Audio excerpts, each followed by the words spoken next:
coming up into Santa Ana, and we'll go ahead and widen out, see what we're dealing with here. We have 1, 2, 3 CHP units, 4 CHP units right behind him here. These guys are out of, I believe, the Westminster CHP office, and again, there is a airship overhead. That's where that light is coming from. You notice that airship has a night sun that is shining a light on this guy. A little more traffic up here. Coming up on the 261, again, still southbound on the 5 freeway. This is a stolen SUV out of Escondido. Made his way up from San Diego County. Was navigating a good chunk of Orange County for a while. Jumped off in Tustin, off of the 5 freeway. Eventually made his way right past Disneyland. This is good. This is great. Stay on this side.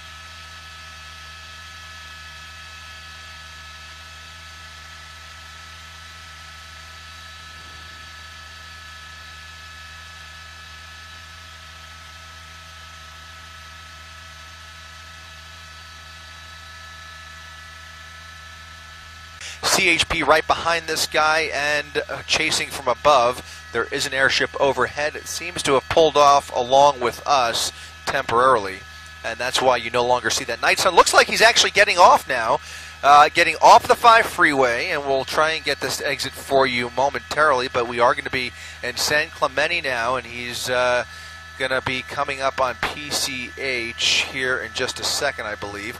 Right through a red light, a left turn at a red light here now, paralleling the 5 freeway, going northbound on, I believe that's going to be El Camino Real, or rather southbound. No, he may be making a U-turn, maybe getting back on the 5 freeway. Is that right, Alex? Looks like he may be getting back on the 5 freeway, but 5 north, so that'll take us. All right, so we're back on the 5 freeway. Okay, so this guy's taking us back on the northbound side of the 5 freeway, and he's going to come up on some pretty heavy traffic here. I believe there's some construction up ahead here. So now CHP following this guy as he got off there, maybe showing signs of taking this chase to the surface streets, but he's now committed northbound on the 5 freeway from Pico, and here comes that traffic jam that I mentioned. Again, this is a newer model Nissan Armada. He's got some limited options here, right behind a semi-truck trying to squeeze through that K-rail, and right past a bunch of construction cones indicative of the construction that's coming up ahead here. That's what's causing the slowdown here. We'll see what this guy decides to do. This is when these chases sometimes get a little bit erratic, and certainly ever so increasingly unpredictable, as we just don't know how desperate this guy is. But of course we know he's a wanted fugitive. CHP apparently well aware of this guy's criminal record. And again, some very heavy traffic as we make our way northbound on the 5 freeway, past some construction. CHP now in front of him, behind him, and over to his right rear. Maybe showing signs of boxing him in there. You see the red flares on the highway there, the freeway. Again, this is right through a construction zone, and we don't know if there are construction workers on the road here. They may attempt a pit maneuver if they see an opportunity. He's slowing down, just barely slow enough. Right over there he goes. Okay, so a direct hit. Now comes the pit maneuver, spinning him out there. Now face to face with CHP, right here in the middle of the 5 freeway, in the middle of a construction zone. The guy did a complete 180. Now CHP has this guy with the...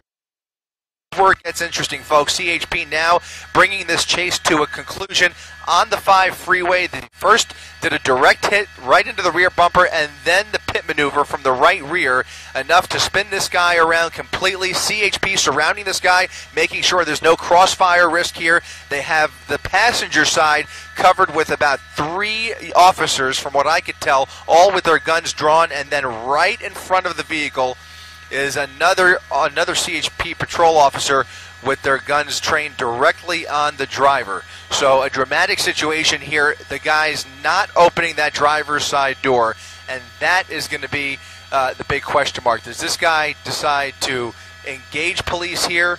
Does he engage in a standoff? Does he comply with their instructions?